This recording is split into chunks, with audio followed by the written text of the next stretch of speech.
నెల్లూరులో బీఆర్సీపై వైఎస్ఆర్సీపీ నేతలు చేస్తున్న విమర్శలను డిప్యూటీ మేయర్ రూప్ కుమార్ యాదవ్ తీవ్రంగా ఖండించారు. మంత్రి నారాయణకు వస్తున్న ప్రజాదరణను చూసి ఓర్వలేక ఎమ్మెల్సీ చంద్రశేఖర్ రెడ్డి నీతి మాలిన రాజకీయాలు చేస్తున్నారని ఆయన విమర్శించారు. నిరుపేద పిల్లల బంగారు భవిష్యత్తు కోసం 20 కోట్ల రూపాయల సిఎస్ఆర్ నిధులతో వీఆర్సీని అంతర్జాతీయ ప్రమాణాలతో నిర్మించారని రూప్ కుమార్ యాదవ్ తెలిపారు. గత ఏడాది కాలంగా దాని నిర్వహణ కోసం మంత్రి కుటుంబం 2.5 కోట్ల రూపాయలు ఖర్చు చేసిందని వెల్లడించారు. పిల్లలకు అవసరమైన అన్ని సదుపాయాలను మంత్రి కుమార్తె శరణి ఎప్పటికప్పుడు సమకూరుస్తున్నారని ఆయన చెప్పారు.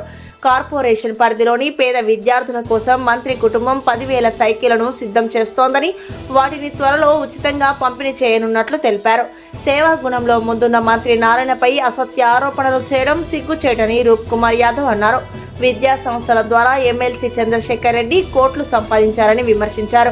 రాజకీయాన్ని రాజకీయంగానే చేయాలని, ప్లాంటేషన్ రాజకీయాలను ఇప్పటికైనా మానుకోవాలని ఆయన సూచించారు.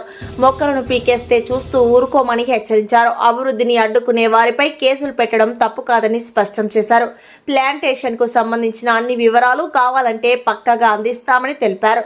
ఎమ్మెల్సీ చంద్రశేఖర్ రెడ్డి తన తీరు మార్చుకోకపోతే రాజకీయంగా తీవ్ర నష్టపోవాల్సి వస్తుందని రూప్ కుమార్ యాదవ్ హెచ్చరించారు.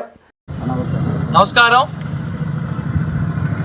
గత కొద్ది రోజులుగా నెల్లూరు నగర నియోజకవర్గంలో జరిగినటువంటి అవెన్యూ ప్లాంటేషన్ మీద ప్రతిపక్ష వైఎస్ఆర్ కాంగ్రెస్ పార్టీ శాసన మండలి సభ్యుడు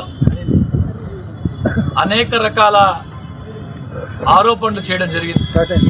దానికి తిరిగి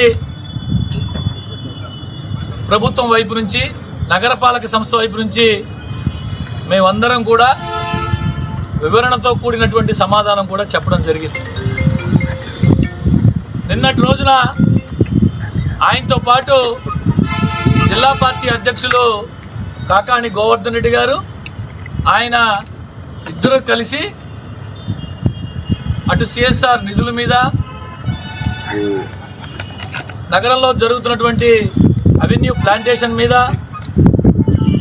విఆర్ హై స్కూల్ మీద కూడా దుర్మార్గంగా మాట్లాడడం జరిగింది. నేను అడిగిన దానికి సమాధానం చెప్పని ఒక మీడియా మిత్రుడు అడిగితే చంద్రశేఖర్ రెడ్డి గారు ఇంకెంత 4-5 నెలల్లో ఆయన పదవి పోతుంది, ఆయన గురించి ఎందుకు అని వెటకారంగా మాట్లాడాడు. ఈరోజు దాని గురించి మాట్లాడితే సబ్జెక్ట్ డివైడ్ అవుతుంది కాబట్టి మరొక సందర్భంలో చంద్రశేఖర్ రెడ్డి గారు నీకు సమాధానం చెప్పే రీతిలో సమాధానం చెప్తాను. ఇకపోతే ప్రధానంగా జిల్లా పార్టీ అధ్యక్షులు కాకాణి గోవర్ధన్ రెడ్డి గారు, మరి చంద్రశేఖర్ రెడ్డి గారు చెప్పింది యాజ్ ఇట్ ఈజ్గా ఆయన మాట్లాడాడో, ఆయన ఎందుకు మాట్లాడాడో మాకైతే తెలియదు. కానీ సిఎస్ఆర్ నిధులు ఓన్లీ కలెక్టర్ గారికే రావాలా, మీ ఇష్ట ప్రకారం మీరు ఖర్చు పెట్టేదానికి కుదరదు, మీ ఇష్ట ప్రకారం మీరు చేసేదానికి కుదరదు, దానికి ఒక డిపిఆర్ రెడీ చేయాలా, అనేక రకాల మాటలు మాట్లాడడం జరిగింది. అయ్యా కాకాణి గోవర్ధన్ రెడ్డి గారు, నేను గతంలోనే చెప్పున్నా, మళ్ళా చెప్తూ ఉన్నా, మాకు కేంద్ర ప్రభుత్వం నుంచి నెల్లూరు నగరపాలక సంస్థకి ఆదేశాలు ఉన్నాయి. ఆర్డర్ కాపీ కావాలంటే మీకు కూడా పంపిస్తా. నేరుగా సిఎస్ఆర్ నిధులు మా కార్పొరేషన్ అకౌంట్కే జమ చేయొచ్చు, మా కమిషనర్ గారు ఖర్చు పెట్టవచ్చు. మీకు ఏదైనా అనుమానాలుంటే, మీకు ఆ కాపీ కావాలంటే మీకు నేను అది కూడా చేర్పిస్తా మీడియా మిత్రుల ద్వారా అని చెప్పి ఈ సందర్భంగా తెలియజేస్తూ అనేక రకాలుగా మాట్లాడాడు గోవర్ధన్ రెడ్డి గారు. సిఎస్ఆర్ నిధులు ఎలా ఖర్చు పెట్టాలా, దేనికి ఖర్చు పెట్టాలా ఇవన్నీ. ఉదాహరణకి నేను నెల్లూరులో పుట్టి పెరిగా, నేను పోయి హైదరాబాద్లోనో బెంగళూరులోనో మరే ప్రాంతంలోనో వ్యాపారాలు చేసుకుని ఆర్థికంగా స్థితిమంతులైన పరిస్థితుల్లో నారాయణ సార్ గారు తనకున్న సంబంధాల దృష్ట్యా, అయ్యా మీరు నెల్లూరులో పుట్టి పెరిగారు, ఆర్థికంగా బాగున్నారు, నెల్లూరులో ఏదైనా ఒక స్కూల్ తీసుకొని డెవలప్మెంట్ చేయమంటే అందరూ అధికారికంగా సిఎస్ఆర్ అకౌంట్లో ఇచ్చేది ఒకటి, సొంతంగా వచ్చి కొంతమంది ఐలాండ్స్ డెవలప్మెంట్ చేస్తూ ఉంటారు, కొంతమంది స్కూల్స్ డెవలప్మెంట్ చేస్తూ ఉంటారు. అనేక రకాల వాళ్ళ ఇష్టం. నేను సేవ చేయాలనుకుంటే అనేక మార్గాలు ఉంటాయి. నేను పుట్టి పెరిగిన ప్రాంతంకి నేను ఖర్చు పెట్టాలంటే అనేక రకాలు ఉంటాయి. ఇది బహుశా గోవర్ధన్ రెడ్డి గారికి తెలియకపోవడం నిజంగా మరి ఎందుకు మాట్లాడారో గోవర్ధన్ రెడ్డి గారు చంద్రశేఖర్ రెడ్డి గారు చెప్పినట్టు మాట్లాడున్నారు.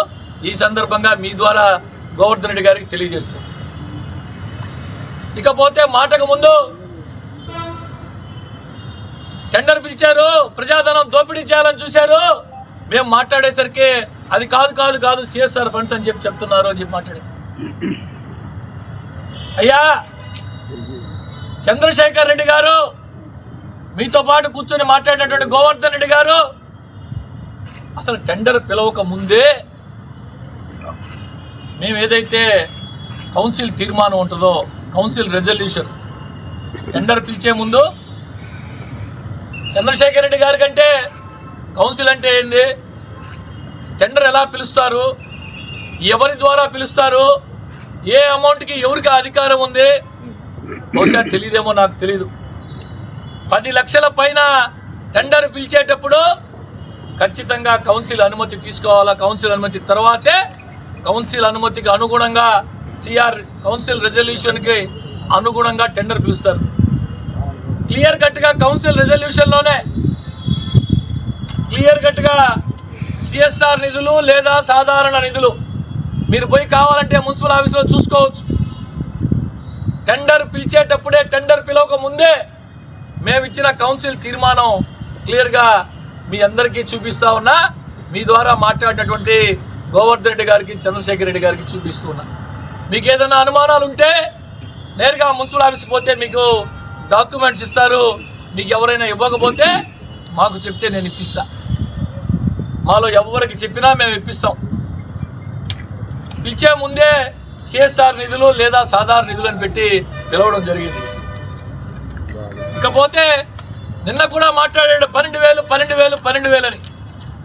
నేను మొన్న చెప్పా, ఇప్పుడు చెప్తున్నా, నాకు 4 నెలలు ఉందా, మాకు 5 నెలలు ఉందా పక్కన పెడితే ఒక బాధ్యతాయుతమైన డిప్యూటీ మేయర్ హోదాలో ఉన్నాం, కార్పొరేటర్లుగా ఉన్నాం, అధికార పార్టీ నాయకులుగా ఉన్నాం. నేను చెప్తూ ఉన్నాం, ఇప్పటికీ కూడా మేము చెప్పిన మాటకి పొరపాటుంటే మీరు ఏమి చెప్తే చేస్తాం. మేము టెండర్ ఏదైతే పిలిచామో మీరు చెప్పిన 12,000 కనుక మీరు చెప్తే, నిరూపిస్తే మీరు ఏమి చెప్తే అది చేస్తాం. చాలా స్పష్టంగా చెప్పాం, అసలు విడమర్చి కూడా చెప్పాం. చెట్టు కొనుగోలు ఎంత, ఆ చెట్టు వేసే ప్రాంతంలో గతంలో చాలా వరకు నారాయణ సార్ గారు మంత్రిగా ఉన్నప్పుడు రోడ్లు ఎండ్ రోడ్లు వేయడం జరిగింది.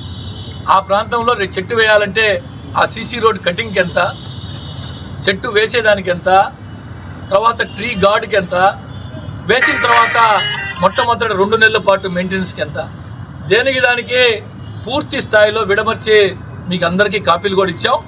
మాట మాటకి 12,000 అంటే అది నిజమవుద్దు అని అనుకుంటే మీ భ్రమ. మళ్ళా చెప్తూ ఉన్నాం, మీతో పాటు కూర్చొని మాట్లాడిన గోవర్ధన్ రెడ్డి గారికి, ఇతర వైఎస్ఆర్ కాంగ్రెస్ పార్టీ నాయకులందరికీ కూడా ఇది కనుక నేను మొన్నే చెప్పా, మీరు ఒప్పుకుంటే, మీరు చెబితే మీరే కాదు అన్ని పార్టీల నాయకులు కూడా పిలిచి మాట్లాడతాం. దానికి ఏదేదో మాట్లాడారు నిన్న నారాయణ సార్ గురించి.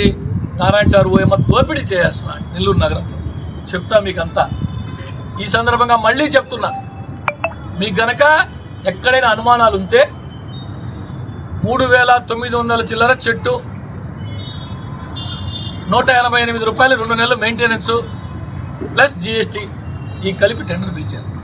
మీకు ఎవరికైనా ఏదైనా అనుమానాలు ఉంటే మున్సిపల్ ఆఫీస్కి పోండి, మీకు డాక్యుమెంట్ ఇవ్వకపోతే మమ్మల్ని అడగండి, మేము ఇస్తాం. దీంట్లో తేడా ఉంటే మీరు ఏమి చెప్తే అది చేస్తాం. మేమందరం కూడా మళ్ళా చెప్తూ ఉన్నాం, మాటకు ముందు అసలు టెండర్ జరిగిందంత, మీరు వేసే అబాండాలు ఎంత. 1 రూపాయి మున్సిపల్ కార్పొరేషన్ నిధుల నుంచి 1 రూపాయి ఖర్చు పెట్టాల. ఈ రోజుకే 14,000 చెట్లలో 12,000 చెట్లు దాదాపుగా వేసేసారు. 1 రూపాయి అంటే 1 రూపాయి కార్పొరేషన్ డబ్బులు పెట్టాల. కొంత భాగం నారాయణ సార్ గారు, కొంత భాగం నారాయణ సార్ గారి సన్నిహితుల ద్వారా, తెలిసిన వారి ద్వారా, నారాయణ సార్కు ఉన్న మంచి పేరు వల్ల సిఎస్ఆర్ నిధులు తీసుకొచ్చి నెల్లూరు నగరం పచ్చదనంతో కూడుకోవాలా, ఒక మోడల్ సిటీగా ఉండాలా, ఒక లివబుల్ సిటీగా ఉండాలని చెప్పి ప్రయత్నంలో భాగంగా నారాయణ సార్ వేయించారు. సభ్యుడిగా ఉండే ఒక అజ్ఞాని కూడా మాట్లాడని విధంగా మాట్లాడాడు. చదువు సంధ్య లేని నిరక్షరాస్యుడు సైతం మాట్లాడని విధంగా మాట్లాడాడు. దుర్మార్గంగా ఏమని మాట్లాడాడు? మేము మొత్తం మా డబ్బులు సిఎస్ఆర్ డబ్బులతో పెట్టామని చెప్పారు. 10 కోట్ల రూపాయల దోపిడీకి ఇదిగో కాగితాలు అని చెప్పి ఈ కాగితం చూపించడం జరిగింది. నారాయణ విద్యా సంస్థల నుంచి కావచ్చు, నారాయణ గారి కుటుంబం నుంచి కావచ్చు, ఈ మున్సిపల్ హై స్కూల్ నిర్వహణ కోసం ఒక్క సంవత్సరంలో దాదాపు 2.5 కోటి ఖర్చు పెట్టారు నారాయణ సార్.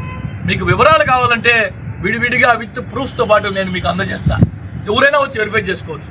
చంద్రశేఖర్ రెడ్డి గారే కాదు, నేను ఇందాకే చెప్పా, అనేక సందర్భాల్లో గతంలో కూడా చెప్పున్నా, చంద్రశేఖర్ రెడ్డి గారికి రాజకీయ పరిజ్ఞానం తక్కువ.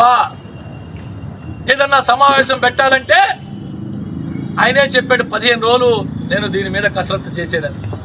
ఈ వీడియో కనుక మీకు నచ్చినట్లయితే లైక్ చేసి షేర్ చేయండి. మరిన్ని లేటెస్ట్ అప్డేట్స్ కోసం మా ఛానల్ ని సబ్స్క్రైబ్ చేయండి.